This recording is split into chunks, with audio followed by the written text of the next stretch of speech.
You guys asked for it, so I'm doing it. We're doing a giveaway with the Tri-Z250. If you haven't seen the series, this is an absolutely awesome three-wheeler. It's a 1985. It's got some custom modifications done to it, and it is absolutely like brand spanking new. It's super easy to enter to win. All you got to do is get one of these fresh Michael Sabo hats. It's a Tri-Z special edition hat, and there are limited quantities. So there's only so many to go around. For every $1 that you spend on these hats, you're going to get 10 entries into the giveaway to win this Tri-Z. To order one of these special edition hats, just head over to michaelsabo.com. I wanted this hat to be quality, so it's a genuine flex fit hat. The Michael Sabo logo is stitched into the front, as well as a ghost logo on the side saying Tri-Z, showing that you've got the limited edition Tri-Z sweepstakes hat. Each hat you purchase gets you 650 entries to win. And as a bonus, if you get 3 hats or more, you'll get 1,500 extra entries to win. The winner will have the choice to take the Tri-Z, or they can opt for a $5,000 cash prize. The sweepstakes has already begun, and it will be over on December 31st, 2025, or when all of the hats sell out. The winner will be chosen at random, and you must be within the United States. Florida, New York, Hawaii, and Alaska are excluded. And if you happen to win the sweepstakes and you're on the other side of the country, that's okay, because I'm gonna cover shipping as well. So I'll see you guys over on my website, michaelsabo.com,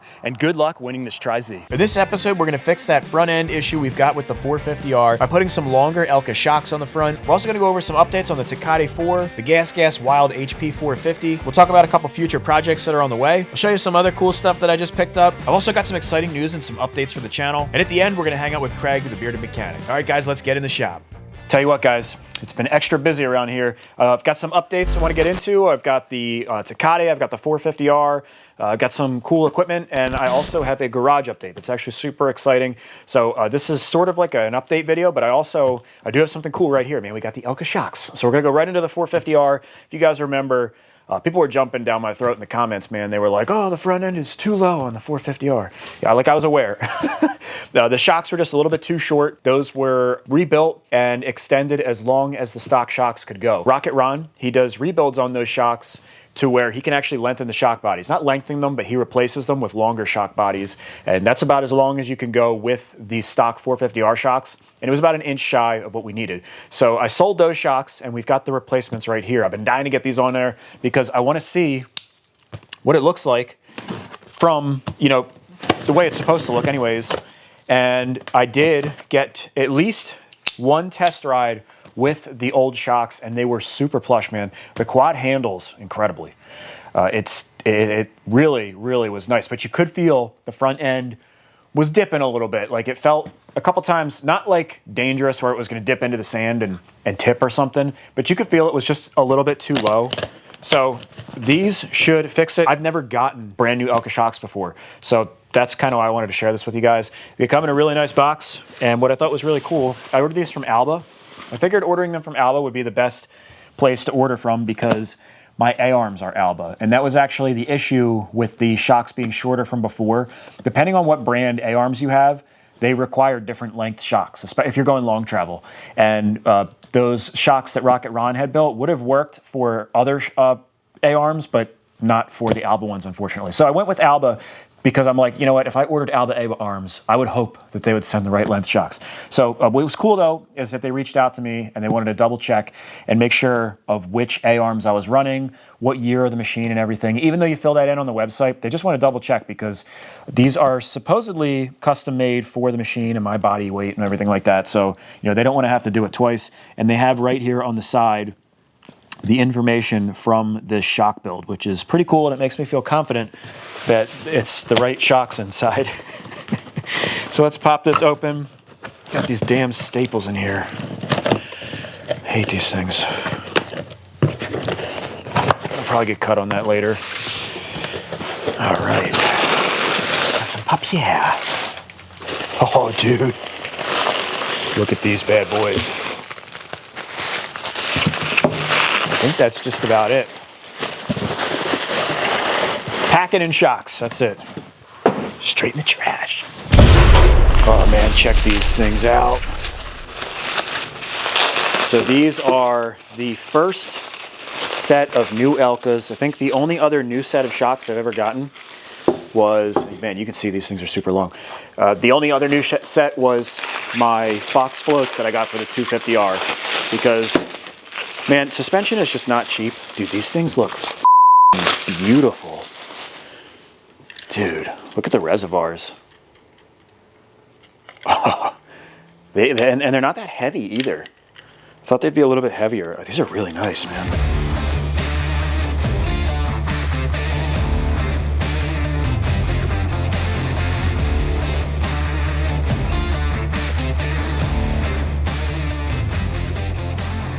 So these are the Stage 3s, and they were about $1,300 shipped. Shocks are not cheap, man. And what's crazy is these are like the entry-level ones. They've got, I think the Legacy is the lowest entry, super entry, and then there's Stage 3, Stage 4, and Stage 5, and they're more expensive as you go up. Shocks are just expensive, dude. Anyways, let's see what they weigh. I'm kind of curious because, like I said, I thought they'd be heavier, at least feeling. 5 pounds, 14 ounces. I mean, I guess that's kind of heavy. If anybody knows the stock weight, they should both be about, yeah, 5 pounds, 14 ounces. So you got about basically 6 pounds a piece. Not bad. And now the real question is, how long are these damn things? And do we waste our time getting these new shocks, or is this actually going to be, oh, I can already tell. It is. Yeah, these are 20 inches eye to eye. So it's like 1.1 inches longer than the other shocks, which should translate to a better looking front end. It'll bring the front end up. That's what I'm trying to say. You can see I'm currently running the no front shock mod because I sold the other shocks. I had put them on eBay, and luckily I was able to get one ride with them, and then they sold, and I hadn't gotten the Elkas yet, so this is how the quad's been sitting, with no shock at all. These should look really good because the Elka colors match the color scheme on this 450R perfectly. The spacer is perfect. Fitting up top, no problem. Bring our jack down just a little bit.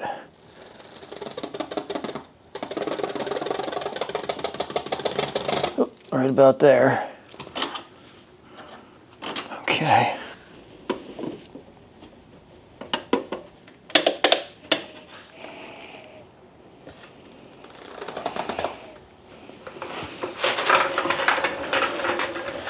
Dude, these shocks just look right in every way. There we go. Get our custom hood back on. Let's push this thing outside so we can get a good look at the stance.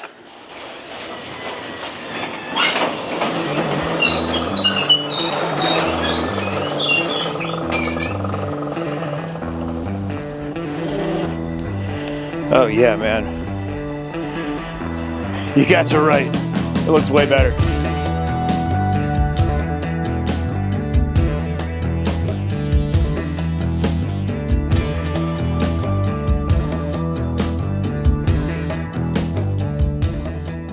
I know you guys are going to be happy about that. It just looks so much better.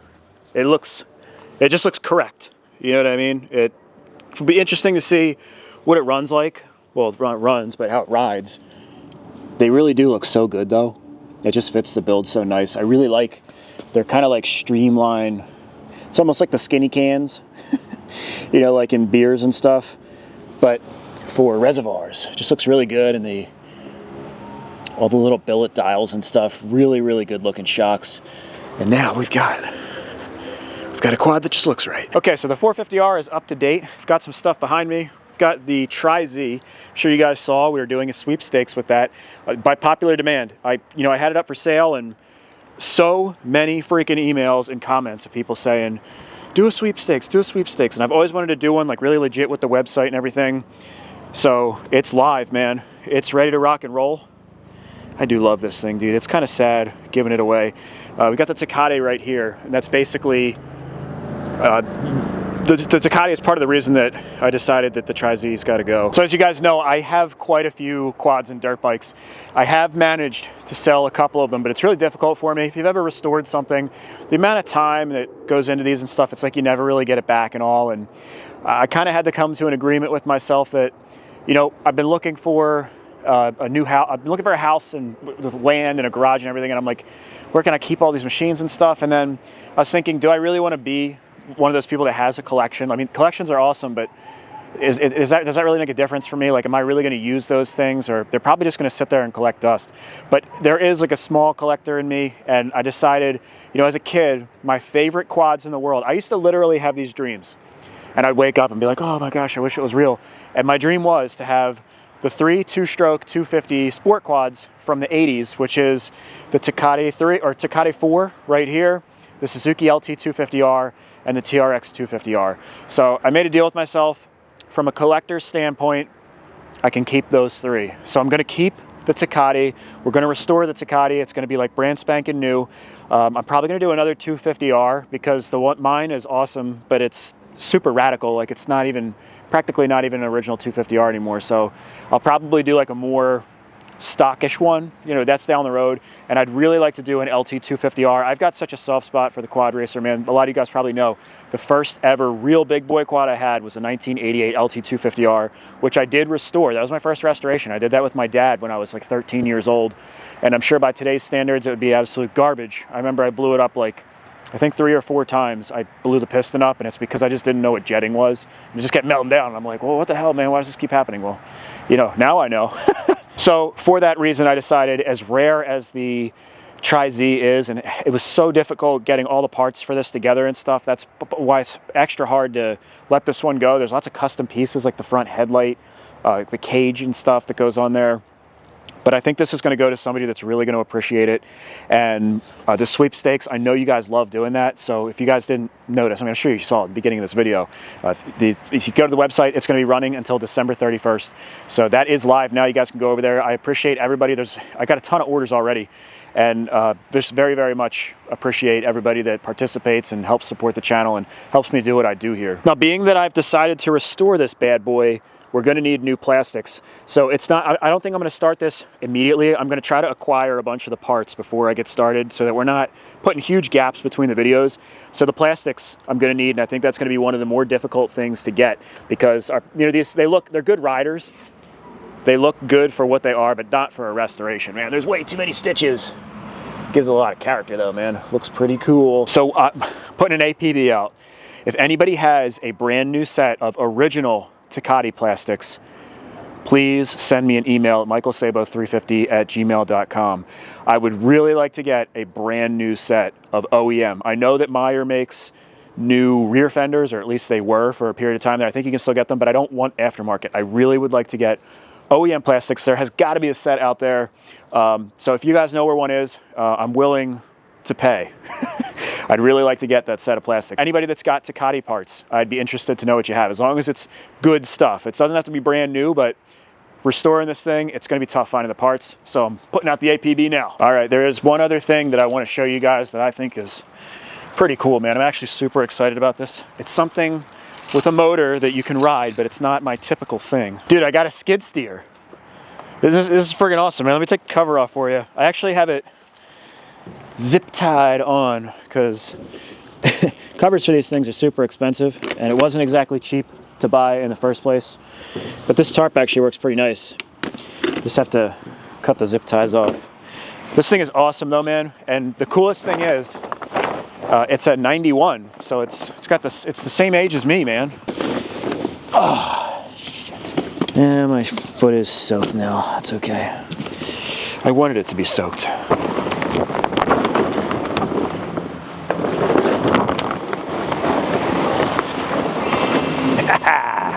Hell yeah. All right, I'm gonna put the first person camera on and let's check this thing out. I love this thing. All right, that should be good. I love this thing, man. I bought this for my shooting competitions because it's an awesome field of view. But yeah, so this is a 1991 Bobcat. It's a 642B. So it's pretty small. I think it weighs about 4,000 pounds. It has a 1,000 pound lifting capacity, I think, or maybe 1,200 pounds. And I think the tipping load, which is the most you can put in there before the damn thing tips over, is around 2,000 pounds. Now, looking at it, it looks kind of rough, but I think it's a lot of, I know it's a lot of surface stuff. That's why I bought it.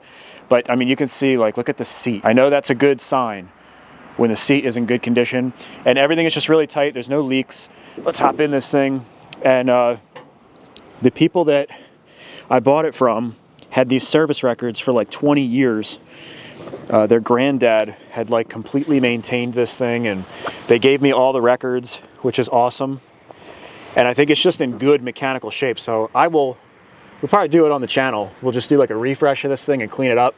It's so cool though, dude, with the old school gauges and stuff. Let's, I haven't started this thing in a couple weeks and it's kind of cold.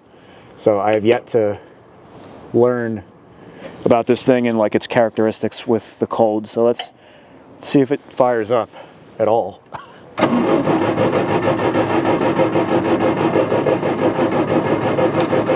Uh-oh.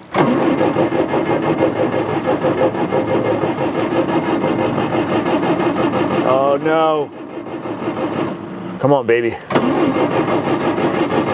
I just got done talking you up. Oh no. Come on. There we go. I was nervous. This definitely needs to warm up though. I already learned that you have to let it sit for a couple minutes, and this is the coldest it's been since I've started it. And even when it was a little bit warmer, you gotta let it sit for a few minutes and warm up, and then it's good. All right, let's see what happens. Oh shit.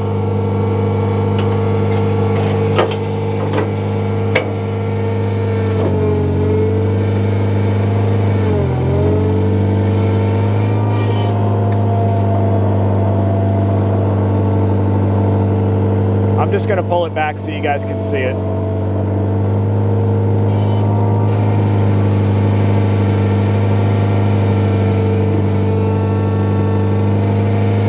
Oh, all right, I think it might need a little tune-up.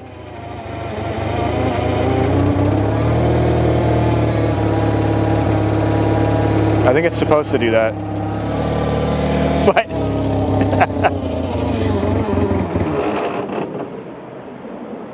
it's a safety feature. Ugh. It's okay, dude. I'm gonna take the carburetor apart and clean it up. You guys know me. That's just kind of what I do. I got a really good deal on this thing, and I'm telling you, I think it's good once it's warmed up.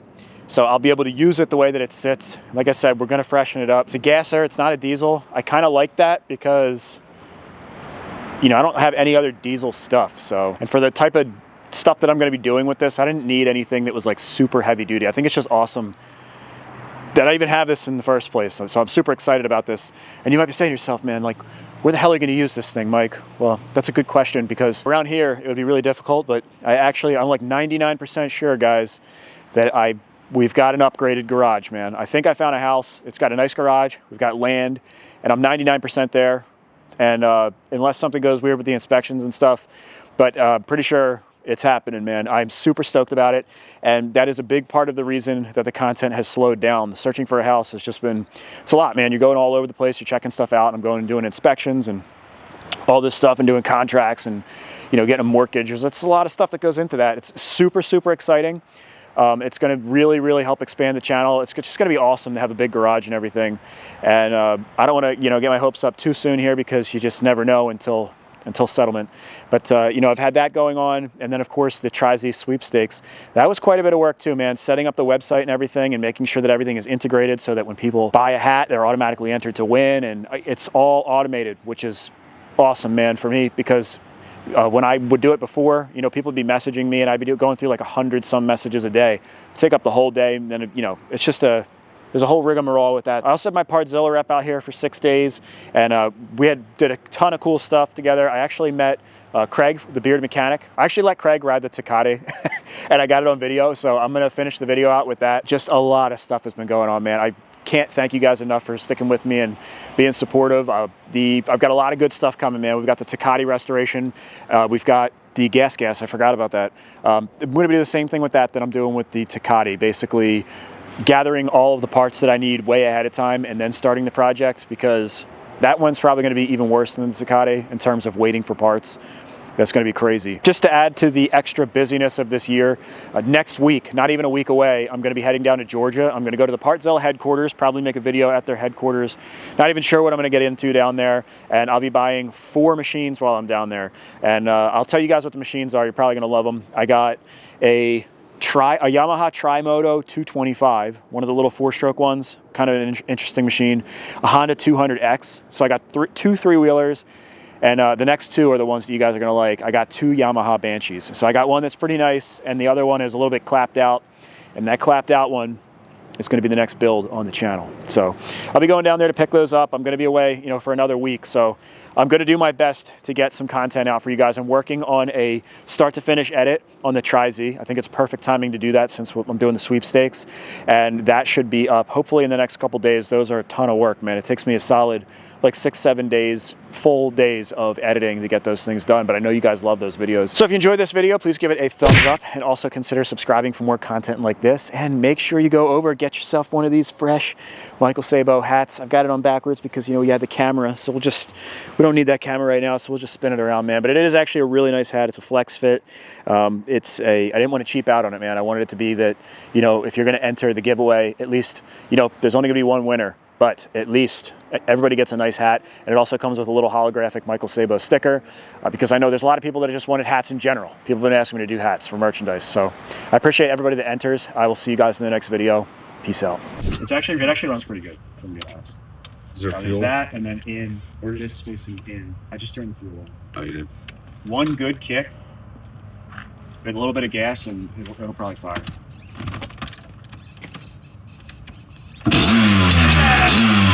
Like, that's how you know this dude knows his way around the motor. It's gonna fall on its face, you know.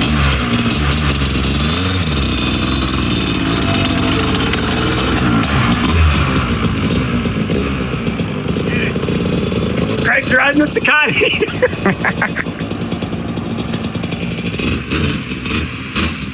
He didn't even ask if the brakes worked. Get some heat in it. Dude, when you warm it up, you can open it all the way up.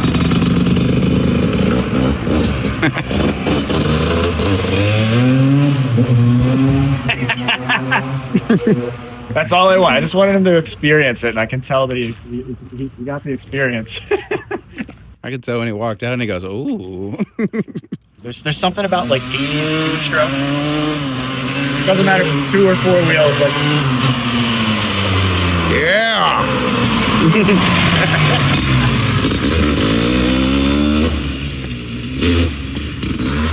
Yeah. Wow. I can do this. It's been a while since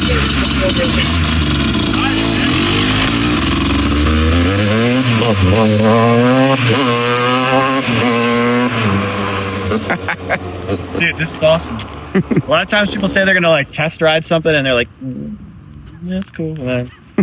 That's how you test ride something, dude. And I feel good that it's not exploding. You know, like the engine physically exploding into flames. Yeah. Have him do it. See if he can break your record.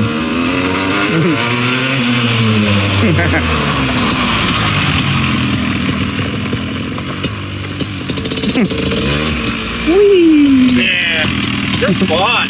When it dies, I don't know if you felt it doesn't stop and then pump throttle and actually yeah. I got used to it when I was riding. I was pushing it. I was like, oh my god! Yeah, there's a whole second half.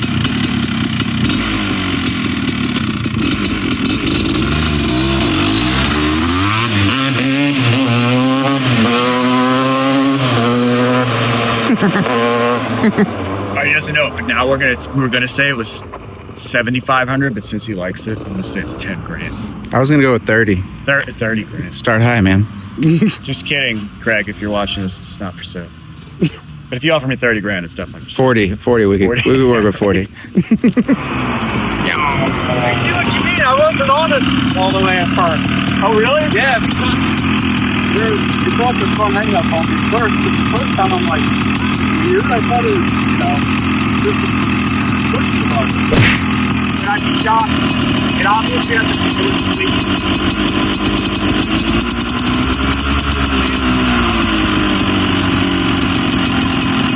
I just stopped and then put a few tips in. You can tell it was just branded process. Stop. Shot.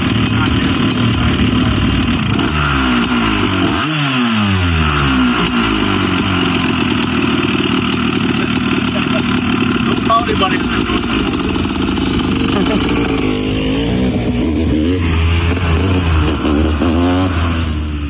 here goes the power slide. Oh. I used to be able to ride wheelies on four-wheelers.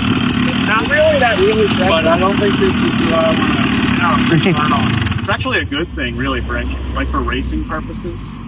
I suck at wheelies in general, but if this is not a wheelie friendly machine. On four-wheelers and three-wheelers, I could always just as long as I wanted to. Really? Never on dirt bikes, so I always crash. But yeah, four-wheelers, I used to be able to go forever. Dude, I'm glad you got to enjoy it though, man. That is fun. Now put that motor in a bike. Rip. It's basically a KX250 motor, but I think it's counterbalanced. Oh. Even though the vibrations could fool you. I found dude, you should have seen it, but the plastic was completely different. So these don't run. This doesn't have the kips. Yeah, it does. Oh, it does? Yeah, there's a spot right here where it used to say Kips. Oh, okay. It's like one of those tin placards or something. I thought that would. It's got the power valves. It's like two front. Okay. I haven't built one of these yet, but I looked at schematics, and it's like a dual. There's two pieces, and supposedly the Kips was like the shit. Yeah. In that era, like this was the fastest of the 252 strokes, stock anyways. And I think really even the modified ones like the Kawasaki had the best straight line performance, the worst. You're right. And then Honda was the best handling and the slowest, and Suzuki was right in between on both. Honda, now you're more of a four-wheeler guy, so correct me if I'm wrong, but this is the way I understand it. Honda nailed the 250R frame geometry so good, they carried it through to the 450R. It's similar, but they actually, now this is also like a cult thing where like the diehard 250R guys are never going to say the 450R is better. But there's people that think that the 250R still has better geometry. So there's even guys, they put the 450 motors, or they would put the YZ426 engines or the CRF 450R engines in the 250R frames, and that was like the ultimate hybrid. But I don't know. You know, I'm not like such a competitive rider that I can hop on a 250R at 450R and be like, wow, the 450R is way better, or vice versa. Mm-hmm. These guys that are shredding and stuff, I feel like they're the ones that are like, nah, this one's definitely better. Yeah, a 250R, I guess, is on my bucket list of bikes I should have. And then maybe a Banshee, just because I'm a Yamaha guy. I know Suzuki was the first with the 85 for the 252 stroke. Yeah, and they've always broke frames. Did they? Yeah. In 85 and 86, I know the swing arms used to break. And then in 87, they changed a lot of stuff. They had that like T kind of seat. Yep. They changed the shock from. They did that weird thing where it was tilted backwards, like it had like a weird link and shit in it. And they changed longer suspension travel, and they added a power valve, had a non-power valve. And then the Suzuki had a lot more power after that. They were 85 to 92. Honda was 86 to 89. Kawasaki was only 87 to 88, which is what you never see these days. Yeah. Okay. But to be honest, I think of now that I've ridden all of them, I think this is the best of all. This is basically stock. You know, it's got a pipe. All for like a basically stock machine. I think if you put like better A-arms on this, so that you didn't have that weird camber, this is I think it's the best. I always thought they were cool looking. Yeah, with the freaking this is jank, dude. So it's pre-warning you. It needs some work. You can't ride with it up though because dude. Yeah, I forgot all about that. Yeah, man. I got a brand new reproduction button that I'm gonna put on there. I'm gonna restore it. It was just cool, man. I wanted to share it with you. Yeah, I'm glad you did. That put a smile on the rest of the day. You gonna tell them why you kept the flame seat on it? Oh yeah, dude. It literally exploded into flames between my legs. I think I have the clip still on my phone. Oh, here it says.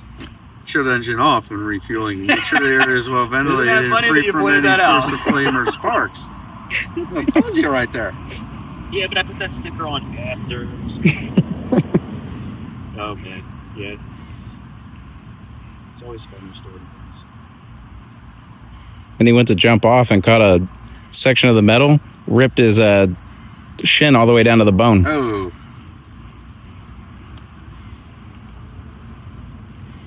Yeah, and I didn't even notice it because of the adrenaline, I guess. Until like maybe 2 minutes later, I sat in the chair and back. Oh, yeah.